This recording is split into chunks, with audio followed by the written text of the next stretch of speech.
A aula de hoje é sobre apendicite aguda. Um assunto que muita gente tem medo, muita gente não entende bem, né, qual é a função do apêndice. Eu vou desmistificar isso agora. Então vamos lá começar a falar sobre apendicite. Mas antes da gente falar sobre apendicite, a gente precisa falar sobre apêndice. No nosso corpo, quando a gente pensa em coisas inúteis, né, coisas que continuaram evolutivamente falando, né, foram permanecendo ao longo das gerações, mas que não tem realmente nenhuma utilidade, a gente acaba pensando no apêndice. Né? Mas também tem outras coisas, por exemplo, o músculo de mexer as orelhas. Isso acaba sendo uma coisa que manteve aí ao longo das gerações, mas que realmente não tem nenhuma utilidade, não serve para nada. E outra coisa é o apêndice. Né? Quando a gente fala em coisas inúteis, partes inúteis do corpo humano, já vem logo de cara o apêndice. Mas deixa eu te apresentar o apêndice. O apêndice é essa minhoquinha aí que fica na ponta aí do intestino grosso, tá bom? Então, é essa minhoquinha que está circulada. E o termo apêndice, ele foi falado pela primeira vez lá no meio dos anos 1900, tá? Então 1950 aí mais ou menos. E eles deram esse nome, né, de apêndice quando ele foi comparado mais ou menos a uma minhoca, exatamente como eu falei agora. E aí muita gente, acredite, muita gente tentou descobrir qual era a função do apêndice. E começou as teorias malucas de que o apêndice é um lugar em que o feto armazena as fezes. Outra coisa, o apêndice é o lugar em que a gente retém excessos de gases para impedir que o nosso intestino exploda quando a gente tem uma prisão de ventre. Não é isso, pelo amor de Deus. Então, qual é realmente a função do apêndice? É inflamar. Né? A função do apêndice é inflamar. Que é exatamente o que acontece na apendicite aguda. Então, apendicite, termina em ite, é inflamação. Então, quando a gente fala em apendicite aguda, a gente está falando em inflamação do apêndice. E essa apendicite acontece principalmente quando a gente tem uma dificuldade para drenar o conteúdo do apêndice. E aí isso pode acontecer por N motivos. Muitos motivos podem levar, muitas coisas podem levar a essa dificuldade para drenar. Por exemplo, imagina que tem um fecalito. O que é um fecalito? Umas fezes endurecidas, uma pedrinha de fezes bem endurecida. O que acontece? Esse fecalito vai lá e obstrui o buraquinho, né, de drenagem do apêndice. O que acontece? O líquido vai acumular. Não estou conseguindo drenar porque tem uma pedrinha de fezes ali bloqueando essa drenagem. Outra coisa, o apêndice ele tem muito tecido linfático. Né? E se ele tem muito tecido linfático, imagina aí uma hiperplasia de células linfáticas. Vai acumular muitas células, isso vai causar essa distensão do apêndice. Se está distendido, vai causar o quê? Processo inflamatório, leva a apendicite. Então, a apendicite aguda tem várias coisas que podem causar. Vamos falar sobre história clínica. A história clínica a gente pode dividir em duas fases, tá bom? Pode ser a fase visceral, que é a primeira fase, e a segunda, que seria a fase parietal, que a gente vai falar daqui a pouco. Isso, olha a importância daquela aula de dor abdominal, que eu falei da diferença entre dor visceral e dor parietal. Aqui eu só vou mencionar, lá eu expliquei mais direitinho. Então, se você não assistiu aquela aula, volta para ela e assiste bem direitinho. Ela é rápida, ela é pequenininha. Aí você volta para cá, vai entender muito melhor a apendicite aguda. Mas vamos lá, começando pela fase visceral. Na fase visceral, a gente vai ter as características da dor visceral. Então, uma dor leve, uma dor mal identificada, o paciente não consegue definir. É uma dor em aperto, é uma dor em pontada, é uma dor ali que tem uma cólica, não consegue dizer, é uma dor mais difusa. Ele não consegue definir se ela é uma dor epigástrica, se é uma dor periumbilical, não tem como, ele não consegue. E aí, assim como a dor visceral, também vai ter sintomas associados, mas sintomas bem inespecíficos. Então, náusea, vômito, pode ter febre, pode ter inapetência, ou seja, perda do apetite. Então, são sintomas bem inespecíficos, tá? Então, percebe, olha o geralzão aí dessa fase. O paciente chega para você com uma dor abdominal, no abdômen inteiro, né, um negócio mais difuso. Como é essa dor? Não sei, é uma dor. Certo. Tem mais alguma coisa? Fica enjoado, estou vomitando, perda de apetite, não estou comendo direito. Tá. Você vai pensar em apendicite logo de cara? Não, não vai. O diagnóstico nessa fase é muito complicado. E aí, essa fase ela vai durar até iniciar a próxima, que é a fase parietal. A fase parietal, ela vai ter as características da dor parietal. Aí sim, aí é uma dor mais intensa, é uma dor mais localizada, o paciente já consegue localizar lá na fossa ilíaca direita, tá bom? Então, vai ter exatamente ali no ponto de McBurney, ele vai conseguir definir bem direitinho a localização.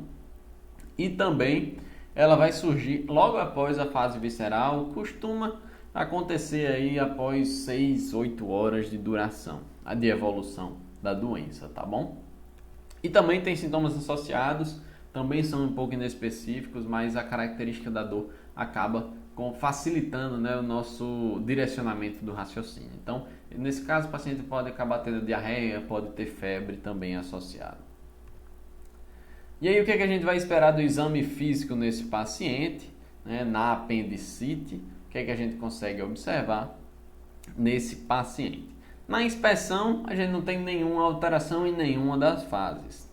Mas, na ausculta, a gente pode ter uma redução dos ruídos hidroaéreos na fase parietal. Na fase visceral, não. Na fase visceral não tem nenhuma alteração.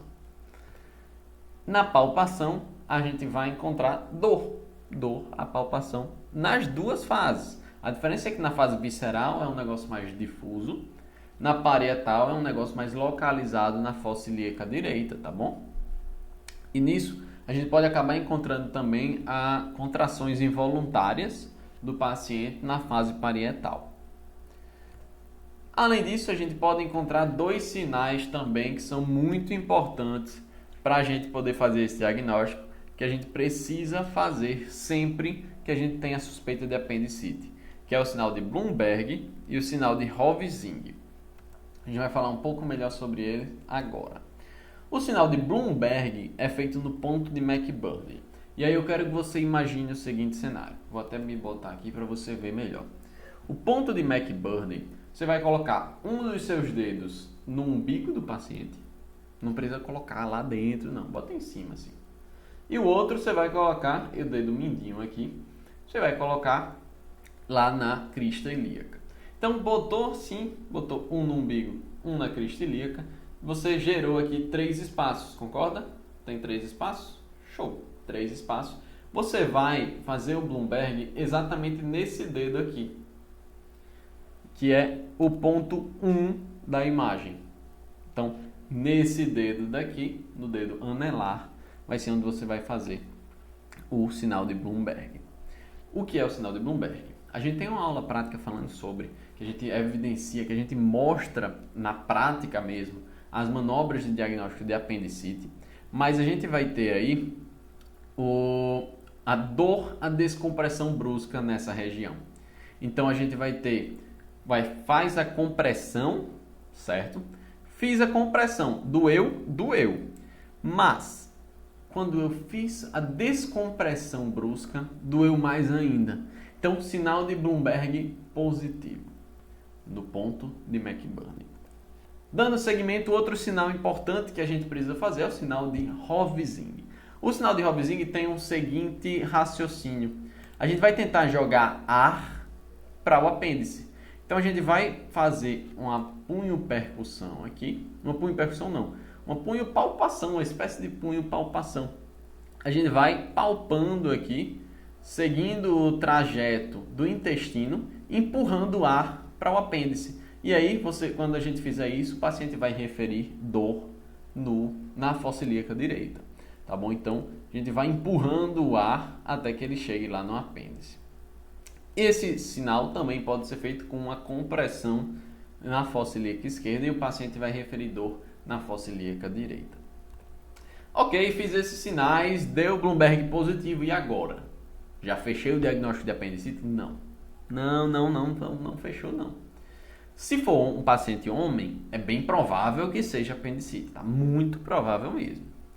Mas se for mulher, a gente tem alguns diagnósticos diferenciais que a gente precisa fazer. Então, a gravidez ectópica, né, uma gravidez que não aconteceu no lugar que deveria acontecer, pode ser isso.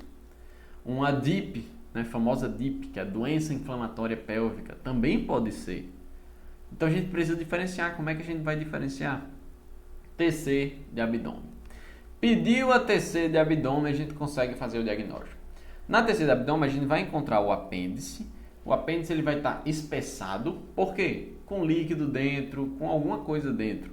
Que a gente vai perceber porque, se você lembrar da patogenia, você já consegue entender por que ele vai ter líquido dentro. Porque está tendo dificuldade de fazer a drenagem do conteúdo apendicular. Além disso, a gente vai encontrar um processo inflamatório. Então, a gente vai ter edema ao redor. A gente vai ter um peritônio parietal espessado também. É um processo inflamatório. Com essa imagem, a gente acaba conseguindo diferenciar de cálculo renal, doença inflamatória pélvica, de pielonefrite. A gente consegue fazer essa diferenciação. E aí, depois de tudo isso, eu acho que você só estava pensando, meu Deus, o músculo da orelha realmente não serve para nada. Né? Mas foca aqui. Se você não prestou atenção, volta, assiste a aula de novo e vamos para o backup dessa aula. O que a gente precisa lembrar dessa aula? Eu preciso que você lembre das duas fases da apendicite aguda. Preciso que você lembre também do ponto de McBurney, como você vai encontrá-lo e o que fazer quando encontrá-lo, sinal de Bloomberg. Preciso que você lembre também do sinal de Robesing. E preciso que você lembre que precisa fazer a solicitação da TC de abdômen para confirmar o diagnóstico de apendicite aguda. E na TC você vai encontrar um espessamento do apêndice, um edema periapendicular e também um peritônio parietal espessado. Então, esses são os pontos mais importantes dessa aula. Eu espero que você tenha gostado. Espero que eu tenha esclarecido a apendicite para você. E a gente se encontra na próxima aula.